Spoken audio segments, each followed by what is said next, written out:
नमस्कार, राष्ट्र की बात में आपका स्वागत है। मैं हूं मानक गुप्ता। यूपी में दूसरे चरण के चुनाव का प्रचार खत्म हो रहा है। 5 बजे तक प्रचार की इजाजत थी। 5 बजने वाले हैं, 2 मिनट का वक्त है। इसके बाद दूसरे चरण में प्रचार नहीं हो पाएगा। 14 तारीख को यानी 2 दिन बाद सेकंड फेज में 9 जिलों की 55 सीटों पर वोटिंग होनी है। इनमें जो जो इलाके हैं वो आपको जल्दी से बता देते हैं। उत्तर प्रदेश के दूसरे चरण में रामपुर, सहारनपुर और मुरादाबाद जिले शामिल हैं। 14 तारीख को यहां मतदान होना है। बिजनौर, बरेली और शाहजहांपुर पश्चिमी यूपी के वो जिले हैं जहां सेकंड फेज में परसों वोटिंग होगी। एक दूसरे का खेल बिगाड़ने की कोशिश होगी। साथ ही संभल, अमरोहा और बदायूं में भी 14 तारीख को यानी सोमवार को 2 दिन बाद मतदान होना है। वेस्ट यूपी के वो 9 जिले जहां से यूपी की यह लड़ाई और दिलचस्प होने वाली है, क्योंकि पहले चरण की वोटिंग के बाद हर पक्ष अपनी जीत का दावा कर रहा है। ऐसे में दूसरे चरण की वोटिंग के बाद आखिरकार जमीन पर हो क्या रहा है, इसका अंदाजा बेहतर तरीके से लगाया जा सकेगा। लेकिन इनमें कई ऐसी सीटें हैं जिन्हें हॉट सीट भी कहा जा रहा है, जहां जबरदस्त सियासी संग्राम इस बार देखने को मिलेगा। कौन कौन सी हैं, जल्दी से देख लीजिए।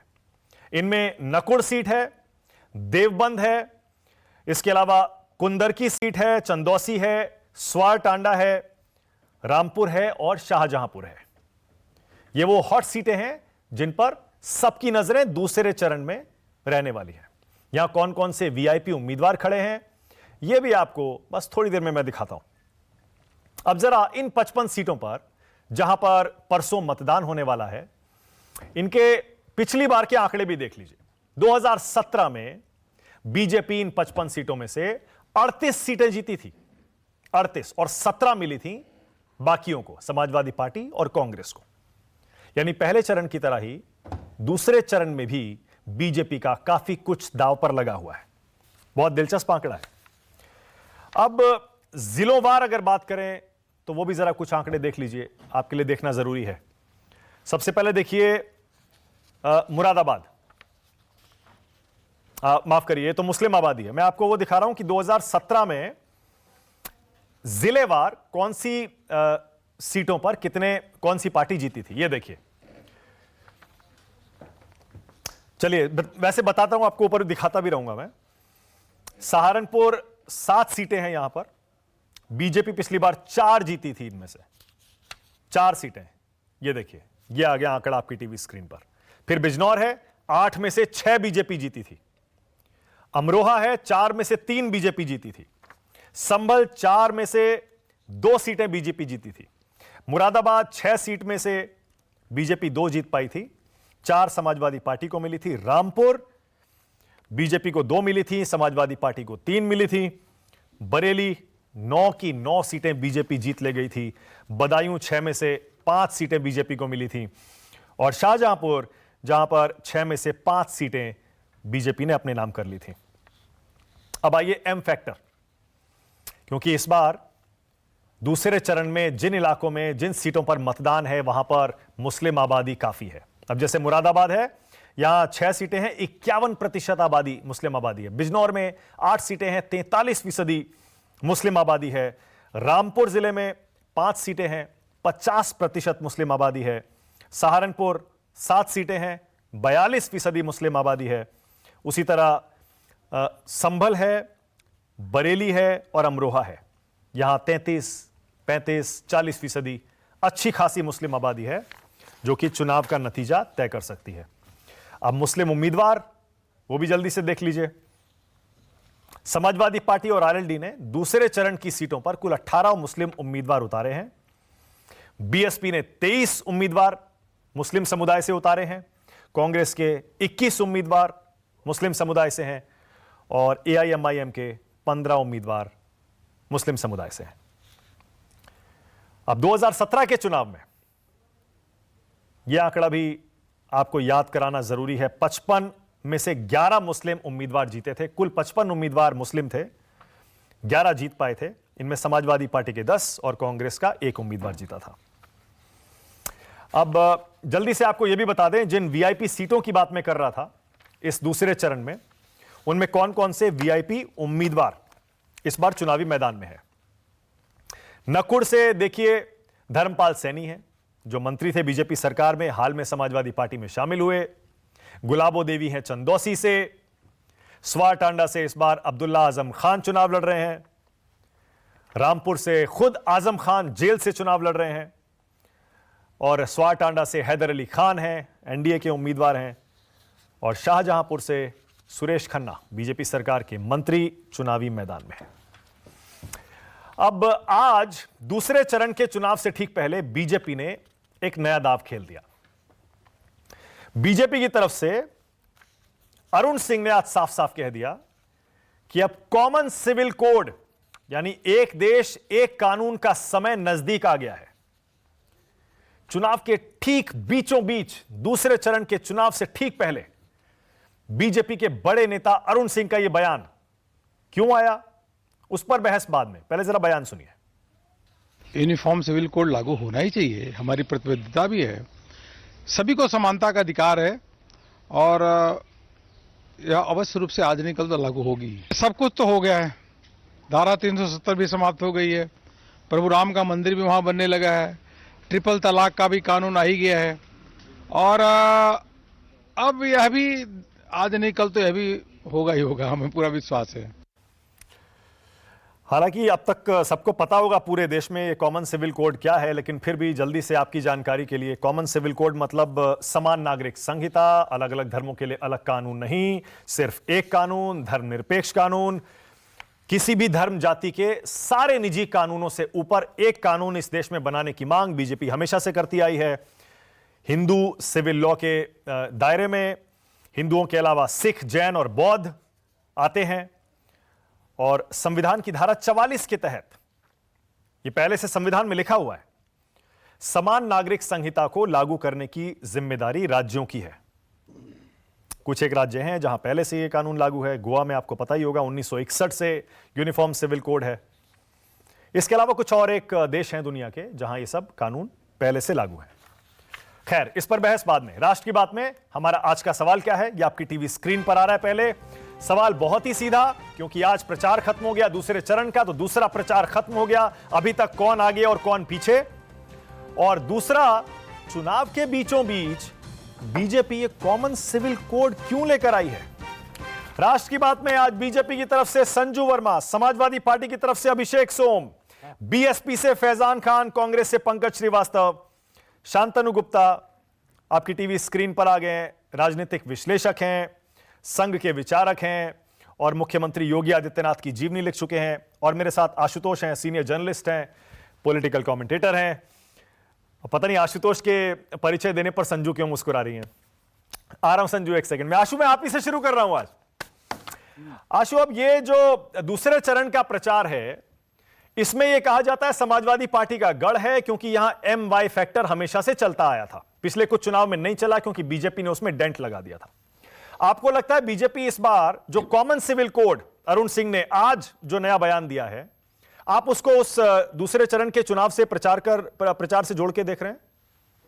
नहीं, मुझे लगता है कि अगर कोई इसको दूसरे राउंड के प्रचार से जोड़कर देखता तो बड़े भारी गलतफहमी का शिकार है, क्योंकि कॉमन सिविल कोड धारा 370 और इसके साथ साथ जो दूसरे मसले थे, वो जिस दिन जनसंघ का निर्माण हुआ उस दिन से ये उनके एजेंडे में है।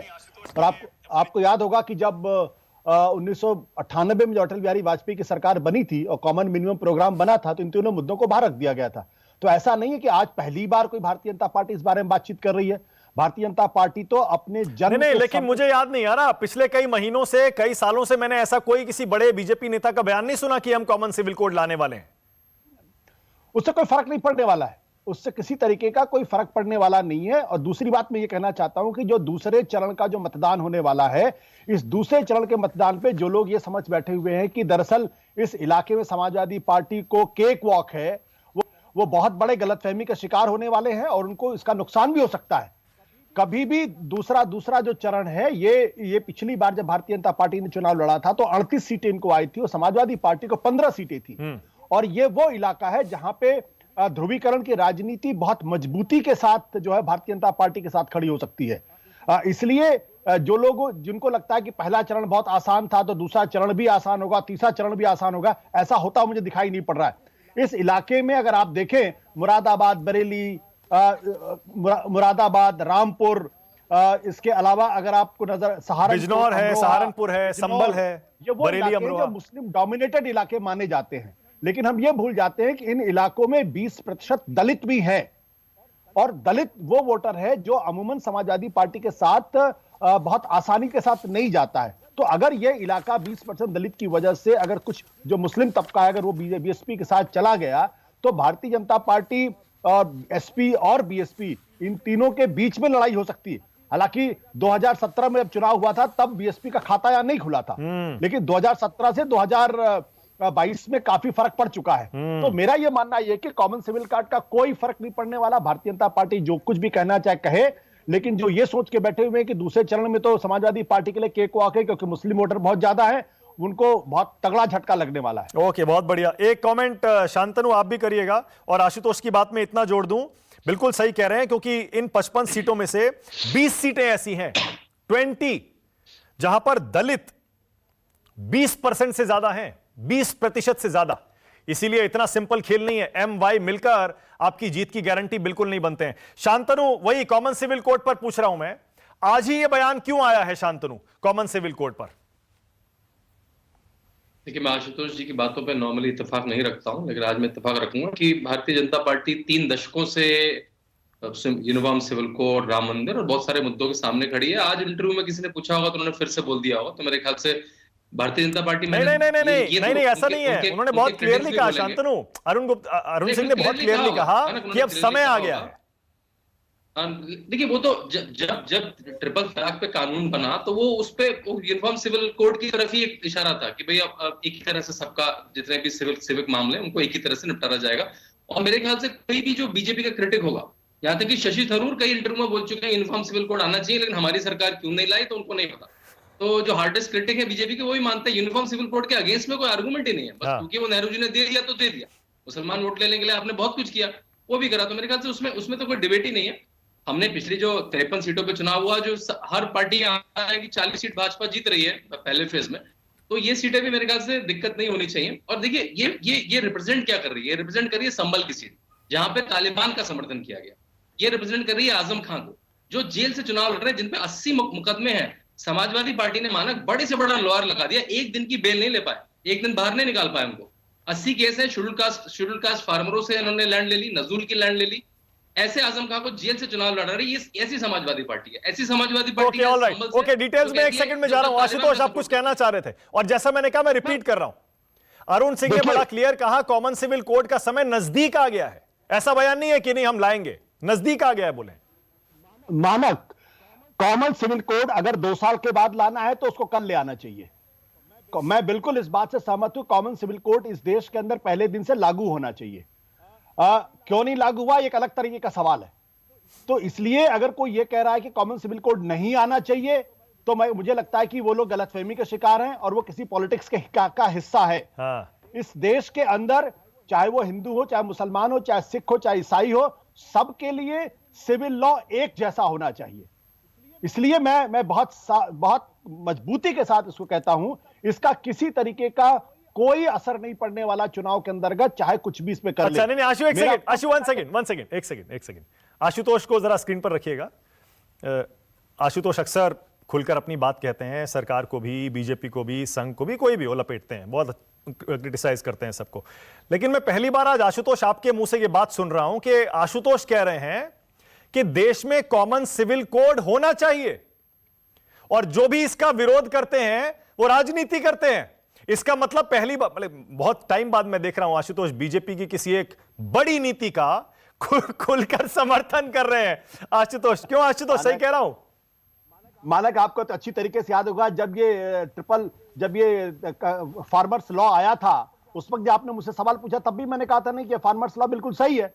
अब ये भारतीय जनता पार्टी अगर मुझे अपना आलोचक समझती तो मैं कुछ नहीं कर सकता। Okay, Sanjeev Verma, all right, मैं तो इसमें कोई टिप्पणी नहीं कर सकता। लेकिन एक बात मैं जरूर कहना चाहूंगा, जब कॉमन सिविल कोड आया था, जब उस वक्त हिंदू कोड बिल आया था, तो हिंदू कोड बिल का विरोध किन लोगों ने किया था, उनकी पहचान बहुत जरूरी है। ओके। क्योंकि उन दिनों हिंदू कोड बिल को लाने वाले बाबा साहब अंबेडकर थे, जवाहरलाल नेहरू उनके साथ खड़े हुए थे, और उस हिंदू कोड बिल का विरोध करने वाले लोगों ने संविधान को भी जलाया था। हाँ। और संविधान के प्रति और भारत के तिरंगे के प्रति जिन अपशब्दों का इस्तेमाल किया गया था, यही संसद भवन के संसद मार्ग पे, वो भी इतिहास का एक हिस्सा है। तो उनकी भी पहचान होनी चाहिए थी, जो उस वक्त तो हिंदू कोड बिल का भी विरोध कर रहे थे और देश के अंदर मनुस्मृति लागू करने की बात कर रहे थे। Okay, alright. संजू वर्मा, और पहले आशु का जवाब दे दीजिएगा, और दूसरा फिर वहीं से शुरू करते हैं, उसके बाद डिटेल में जाते हैं सेकंड फेज की सीट्स के, कि ये चुनाव को देखते हुए ये बयान आया है क्या कि कॉमन सिविल कोड अब लाएंगे, क्योंकि हिजाब का विवाद तो पूरे देश में फैल ही गया धीरे धीरे, उसी को जोड़कर अब कॉमन सिविल कोड भी आ गया। मानक जी, ज्यादातर आशुतोष के साथ में कभी भी मेरे विचार इत्तेफाक नहीं रखते, पर आज उन्होंने जो एक बात कही मैं भी उस बात से बिल्कुल इत्तेफाक रखती हूँ। पहली बात तो ये, यूनिफॉर्म सिविल कोड पूरे भारत में लागू होना चाहिए। दूसरी बात जो शांतनु जी ने कहा वो भी सही है कि बीजेपी ने हमेशा से, ये आज से नहीं, 10, 15, 20 सालों से बीजेपी ने अपनी commitment towards uniform civil code कई प्लेटफॉर्म्स पर पब्लिक डोमेन में खुले तौर से जाहिर की है। अरुण सिंह जी ने वही बात को दोहराया है। तीसरी और सबसे अहम बात, दोबारा मैं आशुतोष का नाम लेना चाहूंगी, उन्होंने एक बहुत अहम बात कही कि समाजवादी पार्टी यदि ये सोचती है कि यूनिफॉर्म सिविल कोड का मुद्दा उठाकर चुनाव, जब इतनी चुनावी गर्मी पैदा हो चुकी है, ये पोलराइजेशन से समाजवादी पार्टी को बेनिफिट होगा, तो ये गलत है। और मैं भी इस बात से इत्तेफाक रखती हूं, पिछली बार 57 मुस्लिम डोमिनेटेड सीट्स थी, जहां से बीजेपी को 37 सीट्स मिली और बाकी सीट समाजवादी पार्टी को मिली। पर सबसे अहम बात यह नहीं है कि मुस्लिम डोमिनेटेड सीट्स में पिछली बार बीजेपी को 37 सीट्स मिली, इस बार क्या मिलेगी। अहम बात यह है कि 2012 में बीजेपी का मुस्लिम डोमिनेटेड सीट्स में वोट शेयर सिर्फ 21.6% था। 2017 में यह बढ़कर 38.8% हो गया। यह मैं इलेक्शन कमीशन के आंकड़े दे रही हूं।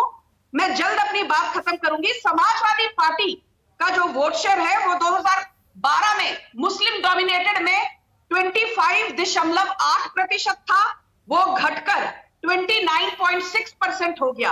पर आपको जानकर ताज्जुब होगा कि सबसे ज्यादा घाटा मुस्लिम डोमिनेटेड सीट्स में दो पार्टीज का हुआ। बीएसपी का सीट शेयर 2012 में 22.6% था, घटकर 18.6% हो गया। कांग्रेस का मुस्लिम डोमिनेटेड सीट्स में 11.9% था, घटकर 5.7% हो गया। तो कहने का तात्पर्य यह है कि पिछले दो चुनावों के बीच बीएसपी और कांग्रेस का जो वोट शेयर है वो 9% लगभग गिरा है।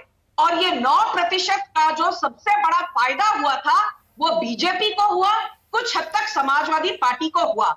इस बार भी बीएसपी इक्वेशन में नहीं है, कांग्रेस इक्वेशन में नहीं है। ये एक बाइपोलर फाइट है।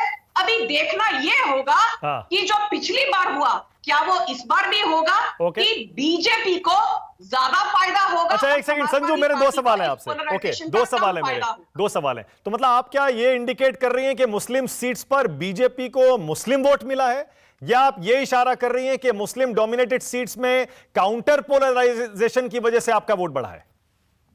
ये बहुत अच्छा सवाल है। मैं इसी पर आ रही थी कि जहां जहां भी मुस्लिम डोमिनेटेड जो रीजन्स है, चाहे वेस्टर्न यूपी, चाहे रोहिलखंड रीजन, चाहे तेरई या पूर्वांचल उत्तर प्रदेश के कुछ जिले, यहां पर मुस्लिम वोट्स जहां पर भी है, मान लो 15%, 20%, वहां पर कई जगहों पर दलित वोट्स भी 20-25% है और कई जगह जाट वोट 30 से 40% है। और जो समाजवादी पार्टी के नेता आदिल चौधरी ने मीरठ में एक बयान दिया था, मुझे लगता है उन्होंने समाजवादी पार्टी को बहुत बड़ा डिससर्विस किया है। उन्होंने कहा, अरे जाट तो यहाँ 24-25 हजार है, पर मुसलमान यहाँ 90,000 हैं। हम जब सत्ता में वापस आएंगे, एक एक घर के अंदर घुसकर एक एक से गिन गिनकर चुन चुनकर बदला लेंगे। ये बात हिंदू जनता, जाट जनता, दलित जनता नहीं भूलेगी। ये काउंटर पोलराइजेशन का माहौल जो समाजवादी पार्टी ने बनाया है, इसका सबसे बड़ा नुकसान उनको। एक सवाल और छोटा सा जवाब चाहूंगा संजू, पहले दौर में कितनी सीटें जीत रहे हैं आप? अरे आप नहीं, पहले दौर में 58 सीट्स हैं, और यदि हम कह रहे हैं कि हम 300 पार करेंगे, तो इसका मतलब है कि हमारा स्ट्राइक रेट वही होगा जो पिछली बार था, उससे थोड़ा बेटर। अभी आप उसका अनुमान लगा लीजिए, how much that translates into number of seats. ठीक है, ओके, मैं समझ गया। ऑलराइट, अभिषेक सोम आपके पास आ रहा हूं। अभिषेक को हो सकता है कि बहुत ज्यादा लोग राष्ट्र की बात में पहले नहीं देखा हो उन्होंने। अभिषेक समाजवादी पार्टी के नेता हैं। अब समाजवादी पार्टी ने अपने प्रवक्ता आजकल टीवी डिबेट्स में देना बंद किया है कुछ समय के लिए, जिसकी वजह समझ में नहीं आती। खैर एनीवे, उस पर नहीं जा रहा हूं। अभिषेक, ये जो दूसरे चरण का प्रचार आज खत्म हो रहा है, पहले तो दूसरे चरण के बारे में बताइए, फिर पहले चरण का दावा करिएगा। दूसरे चरण में आपको क्या नजर आ रहा है? इन 55 सीटों में क्या लग रहा है आपको? देखिए, हम लोग बहुत मजबूत स्थिति में हैं और सरकार हम लोग बनाने जा रहे हैं। और उत्तर प्रदेश के अंदर जो माहौल, भारतीय जनता पार्टी तमाम, चाहे जम्मू कश्मीर की बात करें, केरल की बात करें, चाहे तमाम इस तरह के जो मुद्दे हैं उनको जनता के बीच लाकर भटकाने का प्रयास करते रहे। और जनता बहुत समझदार है। चाहे कुछ लोग हिजाब की बात कर रहे हैं, कुछ कह रहे हैं कि हिंदू खतरे में आ जाएगा, कहीं कुछ खतरे में आने वाला नहीं है। ये प्रदेश के नागरिक बहुत समझदार हैं और वो हिंदू मुसलमान के बीच में नहीं पढ़ना चाहते हैं, मंदिर मस्जिद में नहीं पढ़ना चाहते हैं। उनको इंफ्रास्ट्रक्चर पे बात करनी चाहिए। अरे आप ही की नेता का एक बयान आया है, अगर हिजाब पर, बुरके पर हाथ उठाया तो हाथ काट देंगे। अभी आपको वीडियो भेज रहा हूं मैं व्हाट्सएप पे, थोड़ी देर पहले, अभी भेज दूंगा शो के बाद। बिल्कुल भेज दीजिएगा, वो उनका खुद का निजी बयान होगा और हो सकता है भारतीय जनता पार्टी ने कुछ लालच देकर उनसे इस तरह का कोई बयानबाजी करा दी हो या कुछ कुछ भी हो सकता है। तमाम चीजें हैं, तो मुझे लगता है वो उनकी खुद की निजी राय है। और जब देश के प्रधानमंत्री और माननीय मुख्यमंत्री उत्तर प्रदेश में चुनावी रैलियों में खुद कहने लगे कि जम्मू कश्मीर बन जाएगा उत्तर प्रदेश, तो समझ लीजिए इन पे कोई विकास का मुद्दा नहीं था। अगर आपको साबित करना था तो ये कहते कि हम लोगों ने जो पिछले 5 वर्षों में आपके लिए काम किया है, इंफ्रास्ट्रक्चर पे काम किया है, रोड पे काम किया है, या सिक्योरिटी या उन सब चीजों पे ये बात करने के लिए तैयार नहीं है। आप देख लीजिए, ये हमारे बड़े अच्छा, मतलब आप कह रहे हैं विकास का मुद्दा चलेगा दूसरे चरण में 55 सीटों पर, यहां MY फैक्टर नहीं चलेगा, आप ये कह रहे हैं? देखिए, उत्तर प्रदेश की जनता ने ये सुनिश्चित कर दिया है, उनको विकास चाहिए, उनको हिंदू मुसलमान के बारे में चर्चा ही नहीं करनी है। ये कोई विषय ही नहीं है। ये केवल विषय, ये भारतीय जनता पार्टी ने, ये दंगाइयों की सरकार है साहब। आप देख लीजिए, जितने भी दंगाई थे वो केंद्र में मंत्री बन गए, विधायक बन गए। वो इंस्पेक्टर सुबोध कुमार सिंह के हथियारों को इन्होंने ब्लॉक प्रमुख बना दिया। कुछ ऐसे थे, कुलदीप सिंह सेंगर जैसे बलात्कारी जेल में चले गए। तो ये सब चीजें, ये भारतीय जनता पार्टी का स्वरूप पूरा प्रदेश जान चुका है, देश जान चुका है।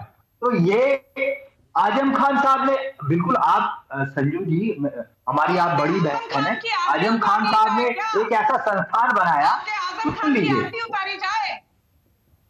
बिल्कुल वो जनता के नायक है। आप खलनायक कहती रहे, उससे कोई फर्क नहीं पड़ने वाला है। आप बताइए, उन्होंने कोई एक संस्थान बनाया जिसमें पढ़कर कोई बच्चा कलेक्टर बनता, कोई डॉक्टर बनता, इंजीनियर बनता, देश की सेवा करता, तो कौन सा ऐसा गलत काम कर दिया उन्होंने? आप तो, आपकी प्रदेश में सरकार है, केंद्र में सरकार है, जिसको चाहे आप जेल में डाल दीजिए, कोई फर्क नहीं पड़ने वाला है। तो संजू जी, ये वास्तविकता है। आजम खान जनता के नायक हैं। ऐसा कौन सा ऐसा उन्होंने गलत काम कर दिया? आप चाहे, आपकी प्रदेश में सरकार है, केंद्र में सरकार है, जितने चाहे उतने मुकदमे लगा दीजिए। आपने तो उनपे पता नहीं किताब चोरी के, पता नहीं वगैरह वगैरह, और जिन अधिकारियों ने उनपे इस तरह की कार्रवाई करी, उनका आपने प्रमोशन कर दिया। बहुत अभिषेक, एक सेकंड, अभिषेक 1 सेकंड, आजम खान पर रुक गए आप, 1 सेकंड रुकिएगा। शांतनु जल्दी से कुछ कहना चाह रहे हैं, शांतनु जल्दी बोलिए।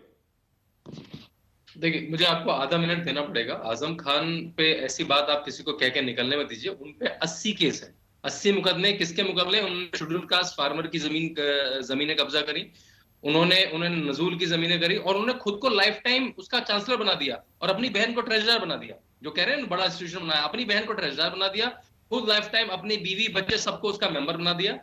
और वो पूरा एक जमीन अधिग्रहण का मामला था, बड़े से बड़े बैटरी ऑफ लोहार लगा दीजिए, एक दिन की बेल नहीं ले पाए वो। केवल पुलिस नहीं, मतलब ये कह रहे हैं कोर्ट भी कॉम्प्रोमाइज है, हाई कोर्ट से एक दिन की बेल नहीं ले पाए लोग। तो आजम खां को आप कोई ऐसे हीरो बना के मत पेश करिए। वो एक भूमाफिया हैं। मैंने किताब में 3 पन्ने पूरे डेडिकेट करे कि उन्होंने करा क्या है, कि आप ऐसे उनको बच के मत निकलने दीजिए। Okay, all right. ओके अभिषेक, पहले चरण में कितनी सीटें जीत रहे हैं, उसके बाद बाकी मेहमानों के पास भी जा रहा हूं। फैजान खान भी हैं, पंकज भी हैं। पहले चरण की बताइए, 58 में से कितनी आ रही हैं? देखिए, विकास की आंधी है और जो लोग नफरत फैलाना चाहते थे उन लोगों को मुझे लगता है कि एक माननीय मुख्यमंत्री जी तो यशस्वी मुख्यमंत्री जो योगी आदित्यनाथ जी हैं वो तो गोरखपुर अपने आश्रम चले जाएंगे और ओवैसी साहब अपने हैदराबाद चले जाएंगे और अखिलेश यादव के नेतृत्व में उत्तर प्रदेश की जनता का विकास होने वाला है और हम 58 सीटों में से मतलब एक तरफा ये आंधी है, ये आंधी उन नौजवानों के द्वारा है जिनको रोजगार नहीं मिला, जिनके साथ अच्छा, ओके आंधी, okay all right. Samajwadi party की आंधी है। संजू, क्विक रिस्पॉन्स जल्दी से।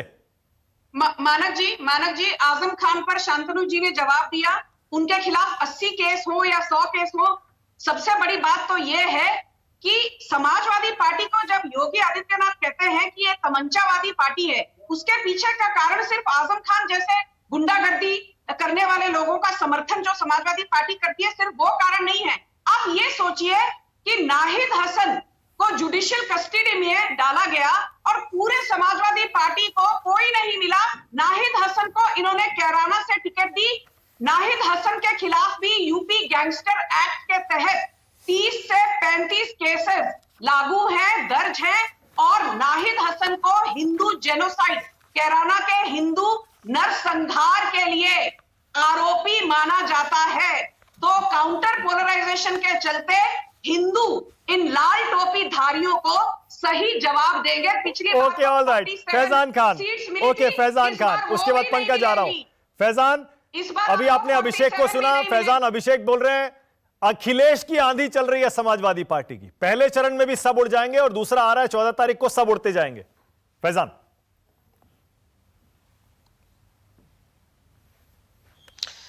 मानक जी, मैं बहुत दिनों से आपके टीवी डिबेट पे ही अक्सर कहता था और आप आज संजू वर्मा जी का स्टेटमेंट और नेता समाजवादी पार्टी के स्टेटमेंट से आपको भी ये साबित हो गया और आपके दर्शकों को भी कि ये दोनों ही पार्टियां एक दूसरे के पूरक का पोषक हैं, एक ही सिक्के के दोनों पहलू हैं। संजू वर्मा जी ने बहुत तेजी से इस बात को कहा कि बहुजन समाज पार्टी के वहां पे वोट रेशियो घटा है और समाजवादी पार्टी और भारतीय जनता पार्टी बाइपोलर वहां चुनाव लड़ी है। इसका साफ मकसद यह है कि भारतीय जनता पार्टी को सूट करती है क्योंकि वो ध्रुवीकरण की राजनीति समाजवादी पार्टी के ही सामने करके कर सकती है, तुष्टीकरण की राजनीति वो समाजवादी पार्टी को ही आगे करके कर सकती है क्योंकि समाजवादी पार्टी भी वही काम करती है, जाति धर्म पे लड़ाई लड़ती है जिस तरह से संजू वर्मा जी भारतीय जनता पार्टी लड़ती है। उन्हें पता है दोनों पार्टियों को कि बहुजन समाज पार्टी से हम जाति के, हिंदू मुस्लिम के नाम पे नहीं लोगों को वर्गला सकते हैं और ये 55 सीटों पे खास तौर से दलित और मुस्लिम की आबादी अच्छी खासी है जो एक साथ अगर आ गए तो ना समाजवादी पार्टी का खाता खुलेगा ना भारतीय जनता पार्टी का खाता खुलेगा। 2007 का चुनाव इन्होंने 2012 तक बताया। संजू वर्मा जी 2007 का भी एक बार पढ़ लीजिएगा आप डेटा, उस वक्त बहुजन समाज पार्टी का क्या था जिसे मिलकर भारतीय जनता पार्टी और समाजवादी पार्टी ने बिगाड़ा। वेस्टर्न में जब से मुजफ्फरनगर दंगा हुआ मानक जी, आप देखें इन लोगों को तुष्टीकरण ध्रुवीकरण की राजनीति अच्छा लगा।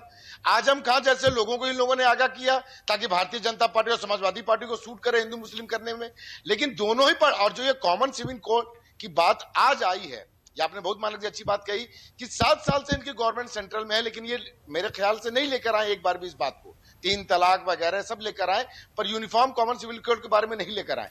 क्यों ये लेकर इसलिए आए, इनका साफ मंसूबा ध्रुवीकरण करने की इस बात को कहने की नहीं है। ये साफ तौर से जनता समझ चुकी है कि भारतीय जनता पार्टी की सरकार रही तो ये बाबा साहब की दी हुई संविधान को भी बदलने की ओके, जल्दी से अब ये भी बता दीजिए फैजान, जल्दी से बता दीजिए दूसरे चरण में आपकी कितनी सीटें आ रही हैं? आप कह रहे हैं ये नहीं चलेगा, एमवाई नहीं चलेगा, हिंदू मुस्लिम नहीं चलेगा, तो बीएसपी की कितनी सीटें आ रही हैं दूसरे चरण में? दूसरे चरण, पहले चरण बिल्कुल नहीं चलेगा। ये समाजवादी भारतीय जनता पार्टी कितनी भी कोशिश कर ले, उधर का माइनॉरिटीज दलित सब बस समझ चुका है कि हमें समाजवादी पार्टी और भारतीय जनता पार्टी के तुष्टीकरण में नहीं फंसना है, हमें तरक्की के राह पे। इन लोगों ने एक बार भी यूनिफॉर्म सिविल कोड की बात की, दूसरे चरण की क्या एक बार इन लोगों ने किसानों की बात की मानक जी? संजू वर्मा जी का आपने स्टेटमेंट सुना, अभिषेक सोम जी का सुना, एक बार भी लोगों ने महंगाई पे बात की दूसरे चरण पे। इन्हें लगता है दूसरे चरण पे जहां माइनॉरिटीज है वहां ध्रुवीकरण की राजनीति करो। अच्छा थोड़ा बता तो दीजिए, बीजेपी कह रही है वही रेशो रहेगा हमारा, अभी अभिषेक कह रहे हैं अखिलेश की आंधी चल रही है। मैं पूछ रहा हूं बहन जी का कुछ दावा तो करिए, पहले चरण में 58 में से कितनी और दूसरे में 55 में से कितनी? मानक जी 10 मार्च को इन्हें पता चल जाएगा कि आंधी हिंदू मुस्लिम की लड़ाई की नहीं, हिंदू मुस्लिम भाईचारा की है जो बहुजन समाज पार्टी के साथ है। और देख लीजिएगा रिकॉर्ड तोड़ हमारे पास सीट आएगी और इन लोगों की नफरत की राजनीति खत्म होगी। ओके, पंकज श्रीवास्तव यहीं से शुरू करिएगा। बीजेपी ने आज कॉमन सिविल कोड का मुद्दा उठा दिया, ये चुनाव में चलेगा क्या, दूसरे चरण में और बाकी चुनाव में? पंकज मानक, आधे घंटे बाद आप मेरे पास आए हैं, मेरा आपसे विनम्र निवेदन है कि कुछ समय दे, और अगर समय ना हो तो कांग्रेस के प्रवक्ता को बुलाना इतना अनिवार्य नहीं है। अरे नहीं ऐसे मत करिए पंकज, एक सेकंड पंकज, आधे घंटे बाद मुझे वन सेकंड देखिए, मेरी राय की जरूरत। अच्छा सुनिए ना, मैं आपको पूरा टाइम दूंगा, रुकिए ना। अब आपने शिकायत की तो मुझे आप पहले सुनिए, अभी फिर मैं अरे सुन तो लीजिए भाई, अब सुन तो लीजिए ना, मैं आपको पूरा मौका दे रहा हूं। पंकज रुकिए ना एक सेकंड, एक मिनट, वन सेकंड, मैं आपको पूरा टाइम दूंगा, आप आराम से बोलिएगा। लेकिन जो आप पूरा टाइम, अगर आधी पिक्चर खत्म हो गई उसके बाद आप सुन लीजिए, अब मेरी बात भी सुन लीजिए, फिर आपको चुप जाएगी, फिर आपको चुप जाएगी। अब सुन लीजिए ना, अब मेरी भी नहीं, अब रुक जाइए, मेरी भी सुन लीजिए पंकज, फिर आपको चुप जाएगी। अब आप चाहते हैं कि मैं कांग्रेस पार्टी के प्रवक्ता को शो में सबसे पहले टाइम दूं? सबसे पहले मैंने एनालिसिस किया थोड़ा सा, फिर मैंने बीजेपी, समाजवादी, बीएसपी को टाइम दिया।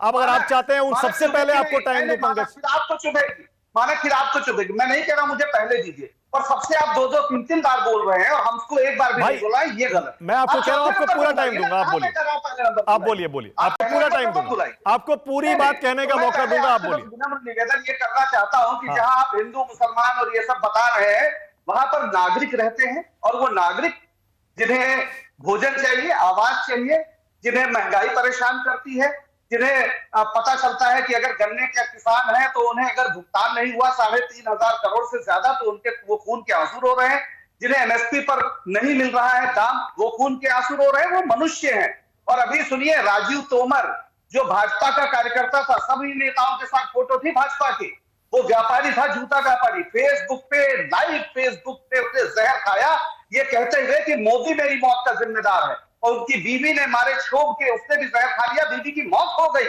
और वो व्यापारी जीवन और मृत्यु से तड़प रहा है। आप जिस पश्चिमी उत्तर प्रदेश की बात कर रहे हैं, हाथरस कहां पर है? उस हाथरस की बेटी के साथ क्या हुआ, क्या लोग याद नहीं रखेंगे? जब बुलंदशहर में इंस्पेक्टर सुबोध कुमार सिंह की लिंचिंग हुई तो कहां था कानून व्यवस्था का मसला? ये सारे मुद्दे हैं। आप वहां पर, आप ठीक है, जाति और धर्म एक आइडेंटिटी हो सकती है, बिल्कुल है, लेकिन उसके अलावा भी मनुष्य हैं। उन्हें फीस की प्रॉब्लम परेशान कर रही, उन्हें पढ़ाई की प्रॉब्लम परेशान कर रही, बेरोजगार लाठियां खा रहे हैं, शहर लाठियां खा रहे हैं, नौकरी चली गई है, और पूरे उत्तर प्रदेश में इस समय बेरोजगार टाइम बॉम्ब पर जैसे बैठा हुआ है। ये व्यवस्था चल नहीं पाएगी अगर इस तरह से रहा। इस सरकार ने कहा था, योगी जी ने 17 का संकल्प पत्र उठाइए, और जब कोई अगले चुनाव में जाता है तो उसी पर बात होनी चाहिए। 70 लाख रोजगार देने की बात कही थी, खुद विधानसभा में कहा है कि 4 लाख हमने रोजगार दिया, खुद कहा है। आज डीजल का दाम बढ़ाकर इन्होंने किसानों को मजबूर कर दिया है कि वो पूरी तरह से हताश हो जाए। कहां पर पहुंच गया डीजल का दाम? ये कहते हैं हम 2,000 रुपया देते हैं हर जो है पंकज 4 महीने बाद। ओके पंकज, ये बताइए, साल में 3 क्रॉस क्वेश्चन कर लूं आपसे, साल में 3 बार देते हैं। अब आपसे एक क्रॉस क्वेश्चन पूछ लूं, एक सवाल पूछ लूं, पूछिए। हर हेक्टेयर पे, अब आप ये जो विकास की सारी, सुनिए ना पंकज, अब जो ये विकास के सारे मुद्दे आप गिना रहे हैं और आप कह रहे हैं ये हिंदू मुस्लिम जाति आप क्यों कर रहे हैं, मैं आपसे पलट के पूछ रहा हूं, आपकी नेता को क्या जरूरत थी हिजाब के मुद्दे को राष्ट्रीय मुद्दा बनाने की? क्यों प्रियंका गांधी ने उस पर ट्वीट किया, क्यों उस पर प्रेस कॉन्फ्रेंस में बयान दिया? बिल्कुल नहीं, प्रेस कॉन्फ्रेंस घोषणा पत्र पे थी। किसी पत्रकार ने पूछा कि हिजाब के सवाल, तो उन्होंने एक जनरल बात कही कि ये देश में अगर निजता का कानून है, कोई क्या पहनेगा, ये उनका मुद्दा है। अरे भाई, ट्विटर पर तो किसी ने सवाल नहीं पूछा था, ट्विटर पर तो किसी ने सवाल नहीं पूछा था। मैं वही था, अगर मैं वही था प्रेस कॉन्फ्रेंस में। मैं कह रहा हूं आप प्रेस कॉन्फ्रेंस में थे, ट्वीट करके उसे राष्ट्रीय मुद्दा किसने बनाया? राष्ट्रीय मुद्दा आप क्या मतलब, कहीं पे एक हिजाब पहने हुई लड़की को घेर कर अगर गुंडे मारने की ओर बढ़ रहे हैं तो उस पर बोला नहीं जाएगा? आप क्या बात कर रहे हैं? नहीं, लड़की को घेरने पर वो ट्वीट नहीं है। आप कहें तो मैं पढ़कर सुना दूं अभी उनका ट्वीट। लड़की को घेरने पर ट्वीट नहीं था, ट्वीट इस बात पर था कि आप जो चाहे पहन सकते हैं। हाँ बिल्कुल, यही भारत देश के कॉन्स्टिट्यूशन की आजादी है। और अगर कहीं पे विवाद है, स्कूल का मामला नहीं है, वो जनरल स्टेटमेंट है। अगर स्कूल का मामला है तो कोर्ट तय करेगा, प्रशासन, स्कूल का प्रशासन तय करेगा कि गुंडे क्या करेंगे। अगर 100 गुंडे किसी लड़की को घेर ले, आप एक कल्पना करके देखिए, तो लड़की मुसलमान की जगह हिंदू हो और घेरने वाले दूसरे धर्म के हो, तो आज पूरे देश में भारतीय जनता पार्टी आग लगा देगी। पंकज, लेकिन आप इसमें आपको ऐसा नहीं लगता पंकज इसमें कि ये हिजाब का मुद्दा आया और बीजेपी ने, प्रियंका ने उसे मुद्दा बनाया, ओवैसी ने बनाया, बीजेपी ने कॉमन सिविल कोड फेंक दिया। आप एक लड़की को घेर कर पूरी तरीके से घेर रहे हैं, जैसे शिकारी कुत्ते की तरह घेर रहे हैं, और उसको अगर आप नेता हैं, आप राजनीति में, आप मीडिया में, आप इसको सवाल नहीं करेंगे। आप क्या बात कर रहे हैं? इसको जवाब नहीं दिया जाएगा। ये तो मीडिया का सबसे पहला काम था कि ऐसे गुंडों की शिनाख्त करके उन्हें जेल भिजवाया जाता। अरे भाई हिजाब नहीं पंकज, लेकिन अब बीजेपी ने उसी मौके पर चौका लगाकर और ये फेंक दिया कॉमन सिविल कोड। यानी आप लोगों को घेर के किसी मुस्लिम लड़की को घेरने को बीजेपी की शक्ति बता रहे हैं। बिल्कुल नहीं, ऐसे पंकज एक सेकंड, पंकज एक मिनट, एक सेकंड, अब रुक जाइए, रुकिए ना, अब रुकिए ना, एक सेकंड रुकिए ना। मुझे पता है आप भी पत्रकार थे, टीवी पत्रकार थे, आप भी बहुत अच्छा बोलते हैं और डिबेट करने में आप भी माहिर हैं। मुझे भी कोई 2-4 साल नहीं हुए। मैं ये कह रहा हूं कि आप इसे पॉलिटिकली अगर देखिए, हिजाब का मुद्दा आया, उसे राष्ट्रीय मुद्दा बनाया गया, उसके बाद बीजेपी ने उसे मौके को देखते हुए कॉमन सिविल कोड उस पर फेंक दिया। आप इसमें पैटर्न नहीं देख रहे हैं? अरे मानक भाई, कॉमन सिविल कोड ऐसा आप फौवा बना रहे हैं। अगर कांग्रेस कॉमन सिविल कोड की कल्पना नहीं की होती तो संविधान में होता ही नहीं। हाँ। वो उद्देशिका में है, डायरेक्टिव प्रिंसिपल्स में है। और उसे डाला किसने? हमारी संविधान सभा ने डाला, भारतीय जनता पार्टी वालों ने, जनसंघ वालों ने नहीं डाला। जनसंघ वाले तो हिंदू कोड बिल जब ही बता रहे थे आशुतोष जी, हिंदू कोड बिल जब आया तो शहर शहर प्रदर्शन किए, डॉक्टर अंबेडकर का पुतला फूका, नेहरू जी का पुतला फूका, संविधान फूका, तिरंगा फूका, ये वो लोग हैं। हमने तो कॉमन सिविल कोड एक लक्ष्य रखा, एक उद्देशिका में, डायरेक्टिव प्रिंसिपल पे उसे रखा गया, हमारी संविधान सभा ने रखा। ओके, उसमें हम ही लोग थे ना। मतलब आप ये कह रहे हैं यूपी के चुनाव में ये मुद्दा नहीं बनेगा ना? एक बात और सुन लीजिए, अगर कॉमन सिविल कोड पर सीरियस है भारतीय जनता पार्टी, तो एक वो बना कर लाए, विविधताओं वाला देश, एक ड्राफ्ट लाए, ड्राफ्ट पर बहस होगी, ठीक है, होगी। ओके। यहाँ पर भारत में दिक्कत क्या है कि हर क्षेत्र में, जैसे मैं कहूँ आपको कि दक्षिण भारत में एक हिंदू लड़की की शादी अपने मामा से की जाती है। अब आप इसको रोकेंगे, क्या वो तरीका होगा? मैं यही कह रहा हूँ कि पूरे देश में अलग अलग कल्चर है, अलग अलग। ओके, संजू वर्मा बोलिए। तरीके हैं, आप उसमें एक ड्राफ्ट लाइए, उस ड्राफ्ट में। ओके, संजू वर्मा बोलिए। चुनाव के लिए इस्तेमाल मत करिए, लाना है तो लाइए common civil code. Sanju Verma. Manak ji, मैं बहुत जल्दी अपनी बात रखूंगी। पहले तो कांग्रेस के जो प्रवक्ता हैं, उन्होंने विकास के मुद्दों पर कहा कि बीजेपी ने उत्तर प्रदेश में कोई विकास नहीं किया। तो मैं उनको बताना चाहती हूं कि पिछले 15 साल में 2002 से लेकर 2017 तक समाजवादी पार्टी और बीएसपी ने मिलकर सिर्फ 600 किलोमीटर हाईवे और एक्सप्रेसवे बनाए थे। योगी आदित्यनाथ की सरकार ने पिछले 5 सालों में 650 किलोमीटर एक्सप्रेसवे बन चुके हैं और 650 किलोमीटर एक्सप्रेसवे पर काम चल रहा है। 42 लाख लोगों को उत्तर प्रदेश में प्रधानमंत्री आवास योजना के तहत घर मिले हैं। गन्ना किसानों के खाते में 1.5 लाख करोड़ का भुगतान हुआ है। 36,000 करोड़ का किसानों का ऋण माफ हुआ है। प्रधानमंत्री किसान सम्मान निधि योजना के तहत उत्तर प्रदेश के किसानों के खाते में 27,000 करोड़ का भुगतान हुआ है।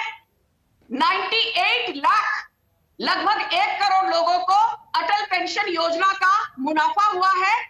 कोरोना महामारी के दौरान सिर्फ उत्तर प्रदेश में 15 करोड़ लोगों को मुफ्त राशन दिया गया। और सबसे बड़ी बात ये जान ले कि जो क्राइम रेट है उसका कन्विक्शन रेट आज 64% है। समाजवादी और बीएसपी और कांग्रेस जब सत्ता में थी तब क्राइम का कन्विक्शन रेट सिर्फ 30-32% हुआ करता था। और सबसे अहम बात जो यहां पर बैठकर ये कहते हैं कि गुंडे उस लड़की को घेरे हुए थे, मुझे गुंडे शब्द से साफ आपत्ति है, क्योंकि भगवाधारी जब जय श्री राम बोले आप उनको गुंडा कहते हैं। जब बुर्खा पहनकर लड़कियां हमारे आर्म्ड फोर्सेस पर, सीआरपीएफ के जवानों पर, हमारे आर्मी के जवानों पर जम्मू कश्मीर में पत्थरबाजी करते हैं, तब आप कहते हैं ये बुर्खा वाले तो सिर्फ अपना हक जमा रहे थे। आपको भगवाधारियों को गुंडा कहने का हक नहीं है। बुरखे के अंदर जो लड़की बुरखा पहनकर ड्रामा करती है और फिर जमाते उलेमा से अपने ओके ड्रामे के संजू ऑल राइट 5 संजू लाख एक सेकंड रुपए संजू एक लेती सेकंड है, संजू पहले एक सेकंड इसके वन बारे में बात सेकंड वन कीजिए। Second okay Sanju one second all right Pankaj एक सेकंड रुकिए ना एक ड्रामा सेकंड करने के 5 लाख अरे रुपए रुकिए लिए तो सही उस मेरा लड़की सवाल ने तो बुर्का सुनिए पहनकर। Sanju all one second Sanju मेरा सवाल बड़ा सीधा है। आप कह रही हैं कि वो जो लड़के भगवाधारी थे और एक लड़की को घेर रहे थे, लड़के गुंडे नहीं थे। अच्छा सुन तो लीजिए और मेरी जो बात तो सुन लड़कियों लीजिए ने पूरे बुर्का अरे सवाल तो पहनकर- सुनिए पहले मेरा सवाल आ रहा है सवाल तो सुनिए। आपने कहा जो कर्नाटक के कॉलेज में कुछ भगवाधारी लड़के एक लड़की को घेर रहे थे, नारेबाजी जय श्री राम कर रहे थे, वो गुंडे नहीं थे। जिन लड़कों ने ओवैसी को गोली मारी थी वो क्या थे संजू वर्मा? जी यह बहुत सही सवाल किया। मैं इस मुद्दे पर कई इंग्लिश चैनल्स पर डिबेट पर जा चुकी हूं। मैंने कहा कि जो ओवैसी पर गोली चली 2 युवक थे, शिवम पंडित और शुभम, उन पर कार्रवाई चालू है और यदि वो दोषी पाए गए, हिंसा की राजनीति में कोई जगह नहीं है, पर दोगलेपन की भी राजनीति में कोई जगह नहीं है। नहीं वो क्या थे मैं पूछ रहा हूं। भगवान नहीं श्री राम। अरे मैं पूछ रहा हूं, ठीक है सजा तो मिलेगी, पर वो क्या थे जो 2 लड़के थे जिन्होंने मानक गोली जी, चलाई एक थी, मिनट। वो क्या मानक थे? जी, मुझे अपनी बात खत्म करने दीजिए। आप इतना बौखलाइए मत ना, मुझे तो बात करने दीजिए। अरे कमाल है, मैं कांग्रेस सवाल वाले पूछ रहा हूं, ने आप कह रही हैं मैं आपने बौखला रहा हूं। टोका मेरा नहीं। बड़ा सीधा सवाल है। आपने कांग्रेस को टोका नहीं। मानक जी मे आई प्लीज। मैंने सवाल पूछा वो जो 2 लड़के जिन्होंने ओवैसी को गोली मारी वो क्या थे? मानक जी प्लीज, मानक जी मुझे बात कहने दीजिए। आपने सवाल पूछा है, जवाब तो देने दीजिए। हाँ, मानक जी हाँ, आप बोलिए, कब से बोलिए। इतने इंटॉलरेंट हो गए? अरे बोलिए आप कब से इंटॉलरेंट हो गए मानक जी? बोलिए ठीक है। हाँ। भगवाधारी जब जय श्री राम बोले, आप कहते हो 50 लड़के एक लड़की को झुंड की तरह घेरे हुए थे। आपको तब शर्म नहीं आई जब बुर्खा पहन के लड़कियों ने कॉलेज अथॉरिटीज और पुलिस पर उडुपी में और शिवमोगा में पत्थरबाजी की? बुर्खा पहनकर अल्लाह अकबर कहकर बम फोड़ते हो चार्ली हेब्डो में, बुर्खा पहनकर अल्लाह अकबर कहकर ब्रसल्स में बम्बिंग करते हो, मक्का मदीना में बम्बिंग करते हो, तब आपको शर्म नहीं आती? तो अरे मुझे हिंदू क्यों शर्म आएगी भाई? कोई नामक आप चीज मुझसे है क्यों ही कह रही है नहीं। मुझे क्यों शर्म आनी चाहिए? इस्लामिक कोई अगर टेररिज्म कहीं रियलिटी आतंकवादी हमला कर रहा है तो मुझे क्यों शर्म आनी चाहिए उसमें? आप कमाल की बात कर रही हैं। मेरा सवाल दूसरा था। अरे बुर्खा, अरे मैं बुर्खा सवाल पहनकर कुछ और जो कर रहा था। जिहाद करते चलिए हैं, उन पर कुछ मैं बता बोलिए। देता हूं संजू, आप जवाब नहीं देंगी, लेकिन बीजेपी आप ही के प्रवक्ता मेरे ही शो पर ओवैसी पर गोली चलाने वाले लड़कों को बेचारे लड़के बोल चुके हैं। खैर this is only for the record. Pankaj बोलिए क्या कह रहे हैं आप? हाँ बोलिए पंकज बोलिए। सेकंड चाहता हूँ। हाँ बोलिए। मानक 30 सेकंड चाहता हाँ, हूँ। बोलिए। इन्होंने बहुत से बातें बताई हैं। इन्हें ये बताना चाहिए कि उत्तर प्रदेश सबसे गरीब प्रदेशों के सूची में तीसरे नंबर पे क्यों है। नीति आयोग कह रहा है कि स्वास्थ्य की पूरी प्रक्रिया में सूची में वो सबसे खराब प्रदेश है। वो ये भी कह रहा है कि जो एनसीआरबी के आंकड़े हैं कि हत्या और अपराध में उत्तर प्रदेश नंबर 1 है। तो आखिर जो आंकड़े हैं इसको सही बोले ना। सही से 15 करोड़ लोगों को राशन दे रही है, 15 करोड़ लोगों के हाथ में कटोरा थमा दिया इन्होंने। गरीबी इतनी ज्यादा है उत्तर प्रदेश, और उसका ये डबल इंजन की सरकार श्रेय ले रही है। शर्म आनी चाहिए। और ये बात कहां फ्रांस और कतर और कहां की कर रही। Okay all right okay Pankaj okay अब रुकिए एक सेकंड। पंकज मतलब जो आशुतोष ने कहा, जो शांतनु ने कहा, जो संजू वर्मा ने कहा, आप उसका एक तरह से समर्थन ही कर रहे हैं ना? मतलब कॉमन सिविल कोड देश की जरूरत है ना? कांग्रेस के प्रवक्ता Pankaj Srivastava, common civil code हमारे संविधान का हिस्सा है, डायरेक्टिव प्रिंसिपल्स में है, उसको बनाना है। उसके लिए एक माहौल, एक ड्राफ्ट, एक डिबेट, ये प्रोसेस है। बिल्कुल ये अगर बीजेपी सीरियस है तो आप कह रहे हैं कि जन्म के साथ है, लेकिन आज तक ड्राफ्ट नहीं पेश किया इन्होंने। ठीक है ओके अभिषेक, ठीक है ओके अभिषेक ऑल राइट।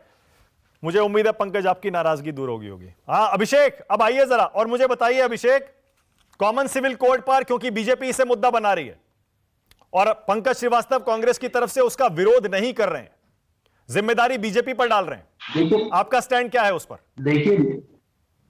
देखिए मैं तो इलेक्शन कमीशन से गुजारिश करूंगा कि इस तरह के जो भारतीय जनता पार्टी के नेता बीच चुनाव में किसी भी नए मुद्दे और इस तरह के जो एक मुझे लगता है समाज के अंदर एक तनाव पैदा कर सकते हैं, इस तरह की तो उन पे रोक लगानी चाहिए और इन पे कड़ी कार्रवाई भी होनी चाहिए। और रही बात कॉमन सिविल कोड की, तो सरकार बनने दीजिए, फिर उस पर निर्णय लिया जाएगा कि हमारा पक्ष क्या है। और ये पार्टी का एक नेतृत्व तय करता है, शीर्ष नेतृत्व तय करेगा जो भी इसकी पार्लियामेंट्री उसकी नहीं, मतलब ये बैठक मतलब आप हुई। सरकार बनने के बाद तय करेंगे, मतलब उत्तर प्रदेश में सरकार बनाने के बाद आप तय करेंगे यूनिफॉर्म सिविल कोड पर आपका रुख क्या है?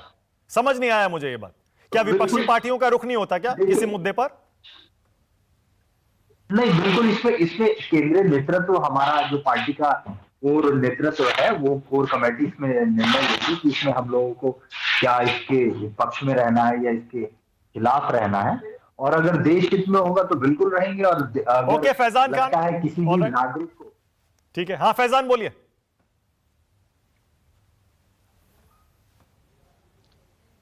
मानक जी, संजू वर्मा जी ने जो सारा डेटा दिए हैं वो उसी तरीके से है जैसे भारतीय जनता पार्टी के जुमलेबाजी है। इन्होंने ये नहीं बताया कि बेरोजगारी का आलम यह है उत्तर प्रदेश में कि सरकारी 21 लाख पदे रिक्त हैं। संजू वर्मा जी, उसे क्यों नहीं भरा गया? 70 लाख का वादा करके 21 लाख पदे रिक्त कर दिया गया। और महंगाई का आलम यह रहा कि कमर तोड़ दिया आपने, लेकिन उस पर एक भी जवाब संजू वर्मा जी नहीं दिया। एनसीआरबी के रिपोर्ट में महिला उत्पीड़न कितना है, मैं ये सब बातें सारे उत्तर प्रदेश के लोगों को पता है, लेकिन संजू वर्मा जी ने जो एक बात कही, आपने सवाल किया, इन्होंने एक बार भी वो 2 लड़कों को गुंडा नहीं कह पाई। वो गुंडे हैं संजू वर्मा जी जिन्होंने अटैक किया। हिंसा की अगर कोई जगह नहीं है राजनीति में तो शब्दों से कहिए गुंडे हैं, माफिया है वो लोग जो लोग हिंसा को राजनीति में लेकर आते हैं। दूसरी बात जो आपने कहा, एक अकेली औरत, आप एक महिला होके, और आप तो वैसी महिला संजू वर्मा जी जो हाथरस की बेटी के साथ नहीं खड़ी हो पाई, तो आप फिर कर्नाटक की उस महिला के साथ कहां से खड़ी हो जाएंगी? जब आप हाथरस की बेटी के साथ नहीं खड़ी हो पाई तो भारतीय जनता पार्टी से ये एक्सपेक्ट नहीं किया जाता। ये जो अपने भाई, मैं मानक जी कह रहा हूं ना, ये अभिषेक सोम हो, संगीत सोम हो, ये सब एक है, इनके विचारधारा एक है। और आप हाथरस की बेटी उस गोरखपुर में विधवा के साथ, व्यापारी के साथ तो खड़ी नहीं हो पाई। शर्म नहीं आती है एक महिला होकर महिला के साथ नहीं खड़ी होती, और आप उस महिला को बारे में बोल रही है।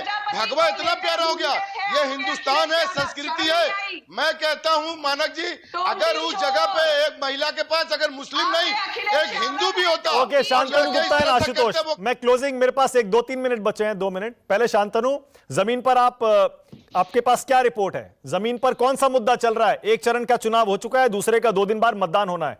शांतनु, किस मुद्दे पर वोट पड़ रहा है जमीन पर? अपनी किताब जो आपके पास भेजी थी मैंने, उसके लिए करीब मैं 35-40 जिलों में गया। हर जो चारों क्षेत्र हैं, पूर्वांचल, अवध, बुंदेलखंड और पश्चिम, और जो एक चीज मिली मुझे, गांव में महिलाएं मतलब बार बार आई, मुझे उन्होंने मोबाइल पे फोन दिखाया, लल्ला देखो ये 2000 मोदी योगी जी ने भेजे, ये 800 भेजे हैं, 700 भेजे हैं। कोई मुझे अपनी स्कॉलरशिप का पैसा दिखाता था, कोई डीबीटी का, मुझे किसान निधि का पैसा दिखाता था, कोई अलग अलग चीजों के स्कीम का दिखाता। तो जो बेनिफिशियरी कास्ट बनी है, ये जो हमारी सब डिबेट इतनी देर से कर रहे हैं, इसके सबके ऊपर है वो इसलिए वोट कर रहा है क्योंकि 5 साल में उसका जीवन सुधर गया है। उस महिला से पूछिए जो टॉयलेट शाम को वेट करती थी शौच का, क्योंकि अंधेरा हो जाए, 2.5 करोड़ टॉयलेट बन गए हैं। उस महिला से पूछिए जो कम से कम 200 सिगरेट जितना धुआं सूंघ लेती थी, अब 1.5 करोड़ बन गए। तो मेरे ख्याल से जो हमारी डिबेट है, ये केवल डिबेट के पर्पस की है, फील्ड पे कुछ और बात चल रही है, क्योंकि उनका जीवन सुधर गया है पिछले 5 साल में, इसलिए वोट करने जा रही है। ओके आशुतोष, ये तो अच्छी बात है। अगर वाकई विकास के मुद्दे पर आम आदमी, गरीब आदमी, जमीन पर रहने वाला आदमी अपनी जिंदगी से जुड़े हुए मुद्दे पर वोट कर रहा है, जैसे शांतनु दावा कर रहे हैं, तो ये तो अच्छी खबर है। नहीं, मुझे लगता है अगर ये सच्चाई है तो फिर 80-20 की बात क्यों की जा रही है? अगर ये सच्चाई है तो केशव प्रसाद मौर्य जालीदार टोपी की बात क्यों कर रहे हैं? अगर ये सच्चाई है तो योगी आदित्यनाथ के साथ साथ तमाम लोग जो हैं वो इस वक्त सांप्रदायिक मुद्दे उठाने की कोशिश क्यों कर रहे हैं? हकीकत यह है कि उत्तर प्रदेश का रिकॉर्ड आज की तारीख में इकोनॉमिक डेवलपमेंट में सबसे पीछे है। इस बात को मान ले तो बहुत अच्छा, नहीं माने तो कोई बात नहीं।